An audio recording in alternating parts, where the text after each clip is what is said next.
बिस्मिल्लाहिर्रहमानिर्रहीम, अस्सलाम वालेकुम। मैं असदुल्ला खान हूँ। सुप्रीम कोर्ट की पार्किंग में इस वक्त मैं मौजूद हूँ। सुप्रीम कोर्ट में आज 6 जजेस के ख़त के मामले पर 7 रुकनी बेंच समाअत कर रहा था। इसको बहुत ही इंपॉर्टेंट हेयरिंग समझा जा रहा था। ये तकरीबन 1.5 घंटे से कुछ ज़्यादा वक्त के लिए 1 घंटा 35-40 मिनट तक ये केस चला है। इसमें हेयरिंग हुई है। 1 घंटा तक तो चीफ जस्टिस साहब ने ये साबित करने में लगाया कि उन्होंने एक शानदार कदम उठाया था, फौरी कदम उठाया था, एक शानदार ऑप्शन उन्होंने चूज़ किया था और वो समझते हैं कि वही सही ऑप्शन था। जो कमीशन बनाने का फैसला था वही ठीक ऑप्शन था। लेकिन मीडिया ने, बिलखुसूस सोशल मीडिया ने सारा प्लान बर्बाद कर दिया, तबाह कर दिया। और ये एक वबा है सोशल मीडिया जो इस तरफ चल पड़ा है और उसी की, यानी चीफ जस्टिस साहब एक तरह से ये कबूल कर रहे हैं कि मीडिया के दबाव में आकर ये चेंज हुआ है। अदरवाइज़ तो ये एक एक्सीलेंट प्लान था कमीशन का।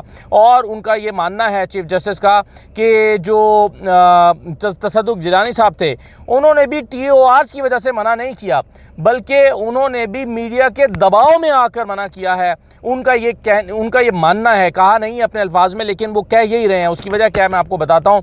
तो बुनियादी तौर पर सारे जिम्मेदारी उन्होंने इस पर डाल दिया। 1 घंटा और 5 मिनट तक काजी फाइसा और अटॉर्नी जनरल दोनों बोलते रहे, कोई तीसरा इसमें मुखातिब नहीं था। और 1 घंटा और 5 मिनट के बाद, यानी 11:30 समाअत शुरू हुई, 12:35 पर जाकर तकरीबन वो बात जो ज़रूरी थी वो फिर अतम नल्ला साहब ने की, फिर मंसूर अली शाह साहब ने की। अगरचे जमाल खान मंदोखैल साहब ने भी कुछ बातें की, लेकिन बहरहाल जस्टिस मंसूर और जस्टिस अतम नल्ला ने असल मामले की जानिब तवज्जो दिलाई और कहा कि भाई असल मसला जो है उसकी तरफ तो निशानदेही करें कि वो क्या है। मैं आपके सामने मुख्तसर अहवाल भी रख देता हूँ समाअत का, कुछ साथ में अपना तबसरा भी रख देता हूँ, कुछ ऑब्जर्वेशन भी जो आज मैंने देखी हैं सुप्रीम कोर्ट में, वो भी ज़रा आपके सामने रख देता हूँ। देखिए, समाअत का आगाज़ हुआ तो सबसे पहले चीफ जस्टिस ने अटॉर्नी जनरल को बुलाया रोस्टर पर और कहा कि बताइए हम कैसे प्रोसीड करें। और सबसे पहले उन्होंने कहा कि हम उस ख़त से शुरू करते हैं, प्रेस रिलीज़ से शुरू करते हैं, जो प्रेस रिलीज़ हमारी जानिब से जारी की गई थी, यानी सुप्रीम कोर्ट की तरफ से जो प्रेस रिलीज़ आई उस प्रेस रिलीज़ से शुरू करते हैं। तो उस पर उन्होंने कहा आपके पास कॉपी है, तो अटॉर्नी जनरल ने कहा है। लेकिन उसी दौरान हामिद खान साहब जो हैं वो रोस्टर पर आ गए। उन्होंने आकर कहा कि जी Lahore high court bar association ने एक दरख्वास्त डाली है कि 3 जो है वो जजेस पर मुश्तमिल एक कमीशन बनाया जाए, तो आप उसको भी कंसिडर करें। तो उस पर काजी फाइसा साहब ने कहा कि देखिए हामिद खान साहब, वो ज़माने गए कि जब एक चीफ जस्टिस के पास इतने इख्तियार होते थे कि वो बात मान लेता था। अब तो ये प्रैक्टिस एंड प्रोसीजर बिल के बाद एक 3 रुकनी कमेटी ये फैसला करती है और उस कमेटी का एक मेंबर भी इस वक्त मौजूद नहीं है। और वैसे भी आपने जो बातें की हैं वो हम तक नहीं पहुँची, ये जो आपने दरख्वास्त डाली है उसकी इतला हम तक नहीं पहुँची है, तो इसलिए हमें प्रोसीड करने दें। तो हामिद खान साहब जो हैं वो उन्होंने कहा कि जी मैं सिर्फ आपकी तवज्जो दिला रहा हूँ। तो चीफ जस्टिस साहब ने कहा कि आप हमारी तवज्जो न दिलाएं, कमेटी के एक मेंबर तो इस वक्त मौजूद ही नहीं है, इसलिए इसका कोई फ़ायदा नहीं है। तो काजी फैसल साहब ने कहा कि मैं एक बात बड़ी नामुनासिब समझता हूँ कि पटिशन फाइल होने से पहले ही छप जाती है, यानी आप अभी फाइल करते नहीं हैं, पटिशन दायर करते नहीं हैं और पहले ही वो अखबार में आ जाती है। उन्होंने कहा कि क्या ये भी हम पर दबाव डालने की कोशिश है, ये जो पहले से खबरें आप जारी करा देते हैं ये भी हम पर दबाव डालने की कोशिश है? मैं तो किसी के प्रेशर में नहीं आता। उन्होंने कहा कि मैं एक नई चीज़ शुरू हो गई है कि वकील कह रहे हैं कि सुमोटो लो, तो फिर तो वकीलों को वकालत छोड़ देनी चाहिए अगर वो कह रहे हैं कि सुमोटो लो। और उन्होंने कहा कि अदालतों को फ़िश मार्केट नहीं बनाना चाहिए। अदालतों के नुमाइंदों को फिर बुलाया गया कि अदालतों के नुमाइंदे आए, 2 नुमाइंदे आए भी। तो उन्होंने हामिद खान साहब ने कहा कि ये चंद बार एसोसिएशन के चंद वकला तंजीमों के नुमाइंदे हैं सर, यहाँ पर बहुत सारी वकला तंजीमें हैं। यानी ज़ाहिर है उन्होंने शहजाद शौकत साहब को की तरफ देखे बगैर ये बात की, तो हम समझ सकते हैं कि उनका इशारा किस तरफ था। काजी फैसल साहब ने कहा कि जमहूरियत का तकाजा ये है कि उसे भी मान लो जो आपका मुखालिफ है, क्योंकि वो जीत गया है। तो ये उन्होंने हामिद खान साहब को बात ही सुनाई कि आपका मुखालिफ अगर जीत गया है तो उसको मान लो क्योंकि वो जीत गया है। अच्छा, यानी सुप्रीम कोर्ट बार एसोसिएशन के प्रेसिडेंट की वो बात कर रहे थे। काजी फैसल साहब ने कहा कि जी प्रेस रिलीज़ से बात शुरू करते हैं। उस पर अटॉर्नी जनरल ने प्रेस रिलीज़ पढ़ना शुरू की और बताया गया कि जजेस की मीटिंग बुलाई गई। काजी फैसल साहब हर 2 लाइनों के बाद रोक कर अपनी वजाहत पेश करते रहे। जो बातें काजी फैसल साहब ने कही, इंपॉर्टेंट बातें, वो मैं आपके सामने रख देता हूँ। देखिए, काजी फैसल साहब ने कहा कि इससे ज़्यादा चुस्ती से किसी ने काम किया हो तो बता दें। यानी आज सुप्रीम कोर्ट, आज इस्लामाबाद हाई कोर्ट के 6 जजेस का ख़त आता है और फौरी तौर पर सुप्रीम कोर्ट जो है वो एक्टिव हो जाती है। वो कहते हैं कि 26 को हमें ख़त मिला, उसी रोज़ शाम को जजेस ने की मीटिंग बुलाई और chief justice Islamabad high court से मुलाकात भी की। फिर वो कहते हैं कि अगर हम इस बात को अहमियत नहीं देते तो ये मुलाकात रमज़ान के बाद भी हो सकती थी। यानी हमने इसको अहमियत दी, फौरी तौर पर बुलाया। लगता है कि हम वापस गोएबल्स के ज़माने में चले गए हैं। प्रोपेगेंडा प्रोपेगेंडा और प्रोपेगेंडा, सिर्फ प्रोपेगेंडा हो रहा है। उन्होंने कहा कि इंडिपेंडेंस ऑफ जुडिशरी जो है उसको हम समझते हैं कि इस पर ज़ीरो टॉलरेंस होनी चाहिए और हम ज़ीरो टॉलरेंस रखते हैं, मगर हमें काम तो करने दें। हमने बार एसोसिएशन से मुलाकात की, कल फुल कोर्ट की मीटिंग भी बुलाई, और हम क्या करें। तो बेसिकली प्रेस रिलीज़ को किससे काम शुरू हुआ और वहीं पर काजी फैसल साहब ने कहना शुरू कर दिया कि हमने तो बहुत बेहतरीन काम किया था, हमने तो ज़बरदस्त इनिशिएटिव लिया था, हमने तो बेहतरीन तरीके से मसले को हल करने की कोशिश की थी, लेकिन हमें काम नहीं करने दिया गया। फिर उन्होंने कहा कि इससे पहले फुल कोर्ट मीटिंग कब हुई थी। उन्होंने कहा कि तब हुई थी जब मैं चीफ जस्टिस बना था। उससे पहले कब हुई थी? उससे पहले उन्होंने कहा कि 4 साल तक फुल कोर्ट मीटिंग ही नहीं हुई। तो बेसिकली फिर उन्होंने अपनी बड़ाई बयान की। काजी फैसल साहब ने कहा कि देखें, मैं ही हूँ ये अजीम शख्स कि जो फुल कोर्ट मीटिंग बुला के अपने साथी जजेस को इंपॉर्टेंस दे रहा है, वरना माजी के लोग तो इस तरह करते थे कि फुल कोर्ट मीटिंग ही नहीं बुलाते थे। फिर उन्होंने कहा कि मैं किसी पर उंगली नहीं उठा रहा, लेकिन माजी में ये सब कुछ हुआ है। आज वैसे भी उन्होंने उमर ताब बंदयाल साहब का नाम लिए बगैर 2-3 मरतबा रगड़ा दिया उनको, वो आगे जाके मैं आपको बताता हूँ। उन्होंने कहा कि अगर किसी का कोई और एजेंडा है कि मैं ऐसे करूँ वैसे करूँ, तो फिर खुद आके चीफ जस्टिस बन जाए, फिर मुझे क्यों कह रहा है। फिर उन्होंने कहा कि हम फिर प्राइम मिनिस्टर और लॉ मिनिस्टर से मिले। तीसरे, आप खुद मौजूद थे। अच्छा, इसमें बार बार जो अटॉर्नी जनरल थे वो एक एक पैरा पढ़ते थे, तो उस पर जो है वो चीफ जस्टिस उसकी वजाहत करते थे। तो फिर उन्होंने कहा कि हम फिर प्राइम मिनिस्टर और लॉ मिनिस्टर से मिले। तीसरे, आप खुद मौजूद थे अटॉर्नी जनरल से। उन्होंने कहा हम इसे ऑफिशियल मीटिंग का दर्जा देना चाहते थे, इसीलिए चैम्बर में मीटिंग नहीं बुलाई, हम ऑफिशियल इसको मीटिंग को रखना चाहते थे। फिर उन्होंने कहा, अटॉर्नी जनरल ने कहा कि जब वज़ीर-ए-आज़म को आपका पैगाम मिला तो उन्होंने कहा कि जब भी आपके पास वक्त हो मैं फ़ौरन हाजिर हो जाऊंगा, और फिर आपने वक्त दिया तो वो फौरी तौर पर अगले दिन 2 बजे यहाँ पर मौजूद थे। अटॉर्नी जनरल ने यह भी कहा कि आपने जिन कंसर्न्स का इजहार किया था, वज़ीर-ए-आज़म ने आपको मुकम्मल ताउन की यकीन दहानी कराई थी और एक कमीशन तश्कील दिया गया। अच्छा, अब यहाँ पर गुडी गुडी हो रहा है। अटॉर्नी जनरल चीफ जस्टिस की तारीफ़ कर रहे हैं, चीफ जस्टिस हुकूमत की तारीफ़ कर रहे हैं और बड़ा अच्छा कर रहा था, लेकिन इस पूरी 1 घंटे की गुफ्तगू को जो इन दोनों के दरमियान चलती रही, जस्टिस मंजूर अली शाह साहब ने अपने 2 रिमार्क्स में उड़ा के रख दिया उस सारी बात को। उन्होंने कहा कि आप क्या बातें कर रहे हैं, वो मैं आगे आपके साथ शेयर करता हूँ। उस पर अटॉर्नी जनरल के पास फिर कोई जवाब नहीं था। काजी फैसल साहब भी खामोश हो गए, उस सवाल का कोई जवाब नहीं था। यहाँ तक लग रहा था कि जनाब पाकिस्तान में आइन और कानून की ऐसी बालादस्ती है कि कमाल हो गया। यहाँ पर ऐसा लग रहा था यहाँ तक कि वज़ीर-ए-आज़म से अच्छा तो कोई है ही नहीं अदलिया की बालादस्ती के लिए, लेकिन वो सब उन्होंने नंगा किया जस्टिस मंसूर साहब ने, वो आगे जाके मैं बताता हूँ। फिर उसमें कहा कि वज़ीर-ए-आज़म ने एक बहुत अच्छी रेपुटेशन वाले जज को कमीशन की सरबराही दी, उन्होंने किसी रिटायर्ड सेक्रेटरी या ब्यूरोक्रेट से तहकीकात कराने का नहीं कहा। अब ये अटॉर्नी जनरल तारीफ़ें कर रहे हैं वज़ीर-ए-आज़म की। फिर वो कहते हैं कि पिछले 3-4 दिन से सोशल मीडिया पर यह तासुर देने की कोशिश की गई कि एग्जीक्यूटिव ब्रांच शायद कमीशन तश्कील देकर अपनी मर्जी से इंक्वायरी कराना चाहती है। शायद मीडिया के इन दोस्तों ने इंक्वायरी एक्ट के तहत दी गई पावर्स को नहीं पढ़ा। कमीशन के पास एग्जीक्यूटिव से ज़्यादा पावर्स होती हैं। वो कहते हैं ये समझ रहे थे कि एग्जीक्यूटिव ने अपने हाथ में ले लिया है। एग्जीक्यूटिव ने नहीं लिया था, बल्कि एग्जीक्यूटिव ने तो ये दिया था कमीशन के हाथ में, और कमीशन के पास इतनी पावर्स होती हैं कि एग्जीक्यूटिव उस पर असरअंदाज ही नहीं हो सकती। सुभान अल्लाह। यानी मैंने पहले दिन ट्वीट की थी कि ये किस बात की क्या गारंटी है कि अब कमीशन पर दबाव नहीं आएगा। अच्छा, फिर काजी फैसल साहब ने कहा कि ये भी आपको बता दें कि जो नाम तजवीज़ हुए थे वो हमने तजवीज़ किए थे। अटॉर्नी जनरल ने कहा कि जी हाँ बिल्कुल, हमने ही कहा था कि आप नाम तजवीज़ करते हैं। तो देखें कितना अच्छा चल रहा था समाज। आप अच्छे हैं, वो कहते नहीं आप ज़्यादा अच्छे हैं, वो कहते नहीं आप ज़्यादा अच्छे हैं, उन्होंने नहीं सर आप ज़्यादा अच्छे हैं। यूँ चल रहा था मामला। खैर, काजी फैसल साहब तो ये कह रहे थे कि हम ही ज़्यादा अच्छे हैं। अटॉर्नी जनरल ने कहा कि वज़ीर कानून लाहौर में तसद्दुक़ जलानी से मिले और उनसे कहा कि अदलिया से आपका नाम दिया गया है। उन्होंने कहा कि TORs बन जाएं तो फिर मैं देखूंगा, फिर जवाब दूंगा। अगले दिन काबीना की मीटिंग में बहस हुई, TORs बन गए। जब काबीना ने मंजूर कर लिया तो वज़ीर-ए-आज़म ने कहा कि इसको अनाउंस करने से पहले दोबारा तसद्दुक़ जलाने से कॉन्सेंट ले लें। फिर वज़ीर कानून ने उनसे बात की और उन्हें TORs बताए गए। उन्होंने एक तजवीज़ भी दी और कहा कि ये अगर आप शामिल कर लें, लेकिन और TOR से इत्तफाक भी किया। लेकिन एक हफ़्ता और उन्होंने कहा कि लेकिन बाद में उन्होंने अपना मौक़िफ़ बदल लिया और उन्होंने कहा कि ये हफ़्ता 2:30 बजे की बात है। मगर उसके बाद ये तासर आना शुरू हो गया कि एग्जीक्यूटिव, अब यहाँ उनको रोक कर काजी फैसल साहब ने कहा कि इसके बाद हमले शुरू हो गए, तो कौन शरीफ आदमी इससे कमीशन की सरबराही करना चाहेगा। तो उन्होंने बेसिकली काजी फैसल साहब ने यह तासुर दिया कि जस्टिस तसद्दुक़ जिलानी इसलिए से पीछे हट गए कि उन पर हमले शुरू हो गए थे, उन पर तनकीद शुरू हो गई थी, इसलिए वो कमीशन की सरबराही से पीछे हट गए थे। ये काजी फैसल साहब ने कहा। फिर काजी साहब ने कहा कि सोशल मीडिया से अजीब अजीब बातें उनसे मुतल्लिक शुरू हो गई। मुझे शर्मिंदगी हुई। क्या महज़ब मुआशरे में ऐसी बातें होती हैं? क्या हमने फ़ैसला कर लिया है कि इस मुल्क को बर्बाद करना है? महज़ब मुआशरों की बात कर रहे थे काजी फैसल साहब, लेकिन हैरत की बात है कि महज़ब मुआशरों में कहाँ होता है कि जजेस को एंथ्रॉक्स भेजा जाए और जजेस को धमकियाँ दी जाएँ और जजेस को के कमरों में लगाए जाएँ। इस पर उन्होंने कोई बात नहीं की कि कहाँ होता है। हालांकि कह सकते थे काजी फैसल साहब कि कहाँ होता है महज़ब मुआशरों में जी ऐसे जो जजेस के साथ हो रहा है। ऐसा कोई रिमार्क्स उन्होंने नहीं दिए। फिर उन्होंने कहा कि चीफ जस्टिस साहब ने कहा कि आपके पास उनका ख़त है? अटॉर्नी जनरल ने कहा कि जी है। उन्होंने ख़त पढ़ा कि जो जस्टिस तसद्दुक़ जिलानी साहब ने लिखा था।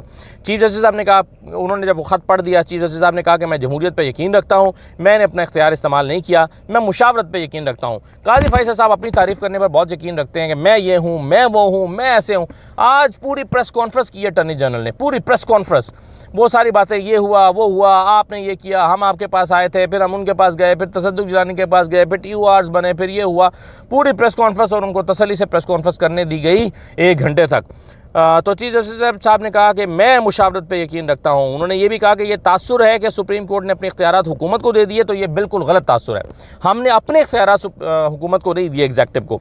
चीफ साहब ने कहा कि सुप्रीम कोर्ट एक अदालत है, हमने आइन पढ़ना छोड़ दिया है। आइन की किताब उठाएं, कहाँ से करें सुप्रीम कोर्ट का? तो फिर आइन से मुतल्लिका जो सुप्रीम कोर्ट के पावर्स और सुप्रीम कोर्ट के मुतल्लिक जो शिकें हैं वो पढ़ी गई। तो उस पर उन्होंने कहा कि अब आएँ सुप्रीम कोर्ट के इख्तियारात कहाँ से शुरू होते हैं? उनका जी 184 से शुरू होते हैं। काजी फैसल साहब ने कहा 184, फिर 185, फिर 186, फिर 186A, फिर 188। उन्होंने कहा बस यही तो हैं हमारी जुरिसडिक्शंस, यही हमारी पावर्स हैं, इसके अलावा तो कोई है ही नहीं। यानी वो ये क्यों कह रहे थे? वो यूँ कह रहे थे कि भाई कमीशन बनाने का इख्तियार तो हमारे पास नहीं है, आइन ने हमें कमीशन बनाने का इख्तियार नहीं दिया, तो फिर मैंने वज़ीर आज़म से ही कहना था ना। बेसिकली ये वजाहत थी। और फिर कई दफ़ा आज चीफ जस्टिस ने ये भी कहा कि अच्छा मैं वजाहत कर दूं, मैं ये वजाहत भी कर दूं, मैं वो वजाहत भी कर दूं। फिर उन्होंने कहा कि मैं हमेशा कहता हूं हर इदारे को अपनी हुदूद में रहकर काम करना चाहिए। माजी में हो सकता है अपने हुदूद से तजावुज़ हुआ हो, मगर मैं नहीं करता। फिर उन्होंने उमर अता बंदयाल साहब और बाकी पुराने चीफ जस्टिस साहिबान पर तनकीद की। उन्होंने कहा कि हो सकता है माजी में उन्होंने अपने इख्तियारात से तजावुज़ होता रहा होगा, मगर मैं नहीं करता। उन्होंने कहा कि आइन में हमारे पास कमीशन बनाने का इख्तियार ही नहीं है। मेरी समझ के मुताबिक कमीशन बनाने का इख्तियार सरकार के पास है। यानी वो बता रहे थे कि इसीलिए मैंने सरकार के पास ये मामला भेजा था। चीफ जस्टिस साहब ने कहा कि आप आ जाएं 6 जजेस के ख़त पर। अटॉर्नी जनरल ने कहा कि मैं पहले कुछ गुजारिशात रखना चाहता हूँ।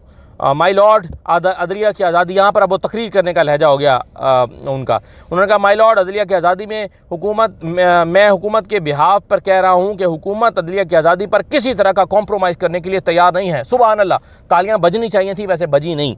हालांकि तालियां बनती थी यहाँ पर जब उन्होंने कहा कि मैं हुकूमत के बिहाफ पे कह रहा हूँ कि अदलिया की आज़ादी पर किसी किस्म का कॉम्प्रोमाइज़ करने के लिए तैयार नहीं है। अदलिया की आज़ादी बहुत कोशिशों से हासिल हुई है। हो सकता है कि आपको एक बात नामुनासिब लगे, मगर करनी ज़रूरी है। आपको एक शख्स ने कत्ल की धमकी दी। अच्छा, उन्होंने जब ये कहा ना कि करना ज़रूरी है, तो काजी फैसल साहब ने मुस्कुराते हुए कहा अच्छा फिर मैं सीट बेल्ट बांध लूँ? तो उन्होंने कहा कि एक शख्स ने आपको कत्ल की धमकी दी। चीफ जस्टिस साहब ने कहा कि चले मेरी बात छोड़ दें। उन्होंने कहा नहीं चीफ साहब, मुझे कह लेने दीजिए आज। चीफ जस्टिस फिर चुप करके। हालांकि चीफ जस्टिस अगर किसी को रोक दें एक दफ़ा, उसकी बात दोबारा नहीं सुनते। वो कहते हैं नहीं नहीं नहीं नहीं ये नहीं है, ये नहीं है। तो चीफ जस्टिस फिर खामोश हो गया। अगले 5 मिनट तक वो सुनते रहे अटॉर्नी जनरल को। अटॉर्नी जनरल साहब ने कहा कि नहीं नहीं सर, मुझे आज बात करने दें, मुझे कहने दें, आज मैंने ये बात करनी है।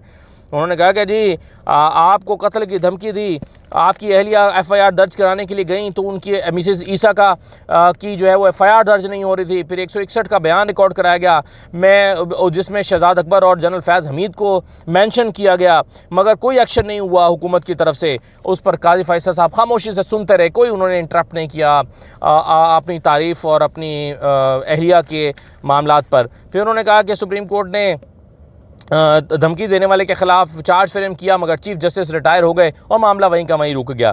मगर यहाँ 24 घंटे से कम वक्त में वज़ीर आज़म यहाँ पर मौजूद थे। आज भी उनकी पोजीशन यही है। यानी कमाल हो गया। खूब जो है वो उनकी वज़ीर आज़म साहब की तारीफ़ और तौसीफ़ बयान हो रही है। फिर कानून वफाकी हुकूमत को कमीशन के मामलात में मुदाखलत की इजाज़त नहीं देता, ना ही हुकूमत का ऐसा कोई इरादा था।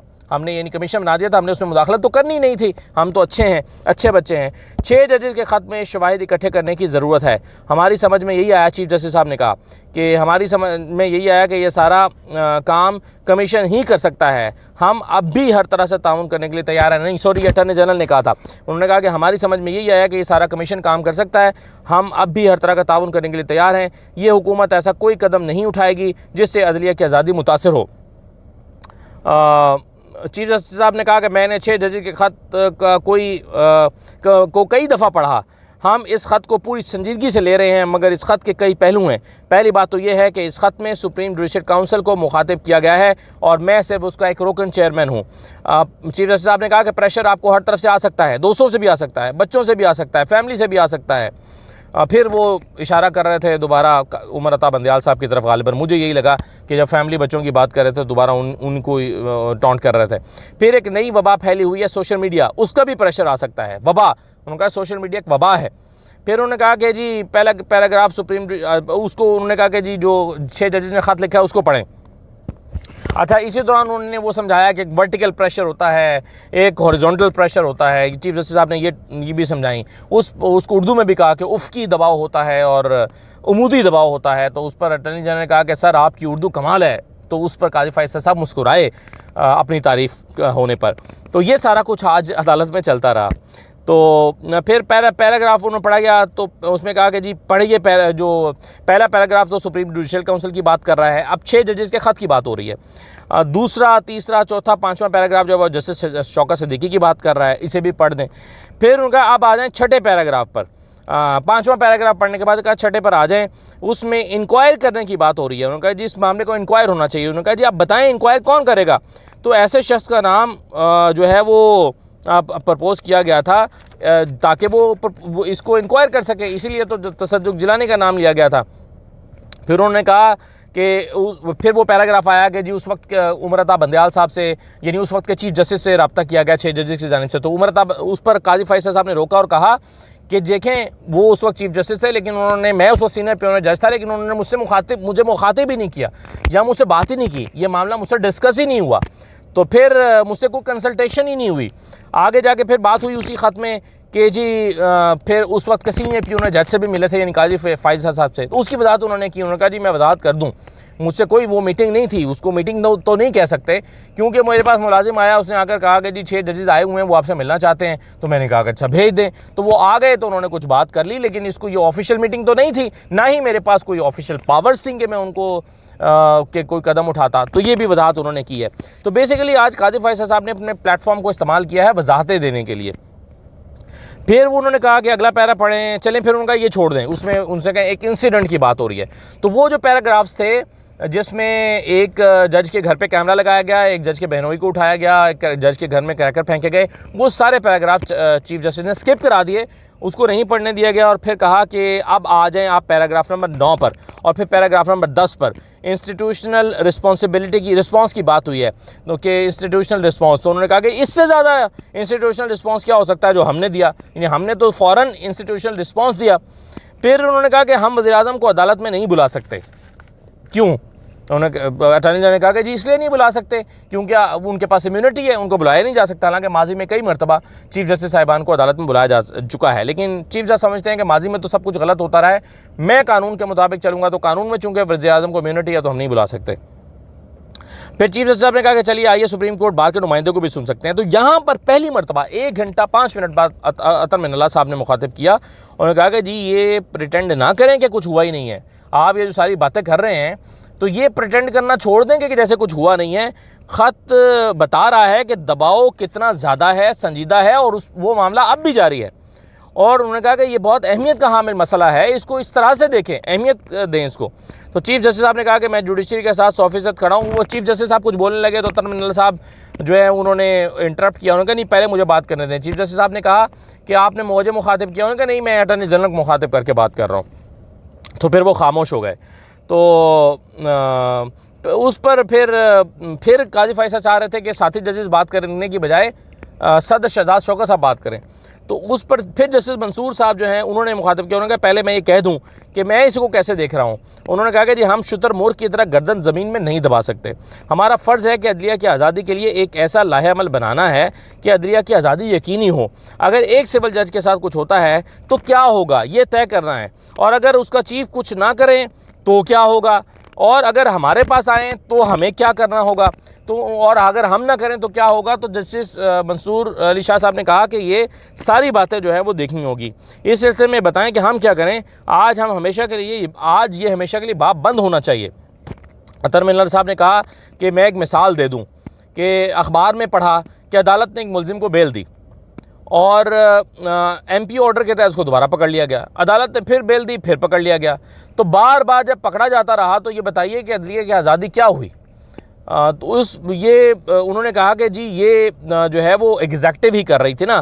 तो मंसूर अली शाह साहब ने भी इसको दोहराया। उन्होंने कहा कि जी कॉल और फेल में आपके तजाद है, आपके कॉल और फेल में तजाद नहीं होना चाहिए। आप कहते हैं कि अदलिया का पूरा एहतराम है, मगर MPO ऑर्डर के ज़रिए आप अदलिया के फ़ैसले को ज़मींबोज़ कर देते हैं। तो उन्होंने कहा कि आप MPO ऑर्डर निकाल के अदालत के फ़ैसले की खिलाफ वर्जी करते हैं, ये तो आपकी एग्जेक्टिव ने ही किया ना, ऐसे तो ना करें। तो जैसे मंसूर अली शाह साहब ने वो जो पूरी 1 घंटे की तारीफ़ों के पुल बांधे थे अटॉर्नी जनरल ने कि जी हम इतने अच्छे हैं और मैं आपको बता दूं कि वज़ीर-ए-आज़म अदलिया की आज़ादी पे यकीन रखते हैं, तो मंसूर अली शाह साहब ने और अतर मिल्लर साहब ने कहा कि आप यहाँ पर जनाब तारीफ़ें कर रहे हैं एग्जेक्टिव की, यहाँ एग्जेक्टिव एक अदालत के ऑर्डर को मानती नहीं है, बार बार MP ऑर्डर निकालती है, तो कहाँ की आप अदलिया का एहतराम हुआ। तो उस पर फिर वो खामोश हो गए। काजी फैसल साहब ने भी उस पर कुछ नहीं कहा। सदर सुप्रीम कोर्ट बार ने कहा कि जी an inquiry can be good starting point. मैं इंक्वायरी कमीशन को सपोर्ट करता हूँ। उन्होंने कहा यानी शहजाद शौकत साहब ने कहा कि जी ठीक है इंक्वायरी ही बना दें। अतर मिल्लर साहब ने कहा कि कौन इंक्वायरी करेगा, एग्जेक्टिव इंक्वायरी करेगी, people must be held accountable. और उन्होंने कहा कि क्या ये अदालत आज होने वाली इंसानी हुकूक की खिलाफ वर्जियों से आंखें चुरा सकती है। जितनी इंसानी हुकूक की खिलाफ वर्जियाँ हो रही हैं अदालत इनसे आंखें चुरा सकती है। तरमिल्ला साहब ने कहा, उन्होंने कहा कि ये प्रिटेंड करना बंद करें कि कुछ नहीं हो रहा, सबको पता है कि क्या हो रहा है। मंसूर अली शाह साहब ने कहा कि अब आगे बढ़ना है, हमें कुछ करना है, कैसे आगे चलें, कुछ चीज़ें हमारे जहन में भी हैं, आप भी बताइए कैसे आगे चलें। बंदुखैल साहब ने कहा कि क्यों ना इस खत को एक अपॉर्चुनिटी समझें और लाहे अमल मुरतब करें, क्योंकि अदलिया की आज़ादी से बढ़कर कुछ भी नहीं हो सकता। मंसूर साहब ने फिर कहा कि हमें यह तय करना है कि अगर हाई कोर्ट का चीफ जस्टिस कुछ ना करे तो हमें क्या करना है। हम इंटरफेरेंस नहीं करना चाहते मगर हम एम्पावर करना चाहते हैं। तो फिर चीफ जस्टिस साहब ने कहा कि एक बात और वजाहत में कर दूँ, आज वजाहतें बहुत की उन्होंने, कि जो कहा जा रहा है कि फुल कोर्ट क्यों नहीं बनाया, उसकी वजह यह है कि आज 7 ही जज यहाँ पर दस्तयाब थे सुप्रीम कोर्ट इस्लामाबाद में, बाकी मुख्तलिफ शहरों में जो है वो सुन रहे हैं रजिस्ट्रीज़ में। तो अब वो कहते हैं हो सकता है कि हम फुल कोर्ट ही बना दें। अगली मरतबा जब आएँ तो सारे जजेस मौजूद होंगे तो हम इस पर मुशावरत भी कर लेते हैं। तो उन्होंने कहा कि चूँकि अब इस पर फुल कोर्ट बनाने का हम इरादा रखते हैं तो इसलिए फिर सारे जजेस को वापस आ जाने दें। ईद की छुट्टियों के बाद सारे जजेस पहुंचने में वक्त लगेगा, इसलिए इसको 3 हफ्ते के लिए तकरीबन कम से कम 3 हफ्ते के लिए इसको डिले कर दिया, या महीने के लिए आप समझ लेंगे, क्योंकि 27-28 अप्रैल तक मामला चला गया। तो ये अब मामला आज इब्तदाई हियरिंग के बाद 1 महीने के लिए तो कम से कम खटाई में पड़ गया है। तो देखें इस पर फुल कोर्ट बनता है या नहीं बनता। उन्होंने ये नहीं कहा कि हम लाजमी फुल कोर्ट बनाएंगे, उन्होंने कहा हो सकता है हम बना दें और इस पर हम मुशावरत भी करेंगे। तो बात लंबी हो गई, लेकिन जिन लोगों ने वो 2 घंटे की पूरी लाइव नशरियात नहीं देखी उनके लिए मेरा ख्याल है शायद ये एनालिसिस और रिपोर्टिंग थोड़ा मुफीद होगी। इजाज़त दीजिए, अल्लाह हाफ़िज़।